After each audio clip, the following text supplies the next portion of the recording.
ఉడకబెట్టిన శనక్కాయలండి, మసాలా పెడతాడు, చాలా బాగుంటుంది.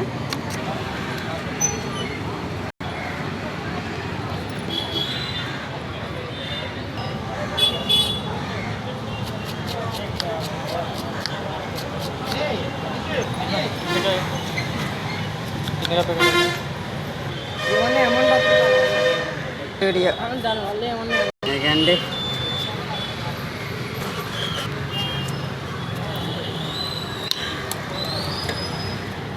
వేరుశనగలు చాలా ఉడికించిన శనగలు చాలా చక్కగా చేస్తున్నాడు ఈ అబ్బాయి. శ్రీహరిపురంలో ఉంటాడు అంటే అప్పుడప్పుడు కోరమండల గేట్ దగ్గర పార్క్ దగ్గర ఉంటాడనమాట ఈ అబ్బాయి.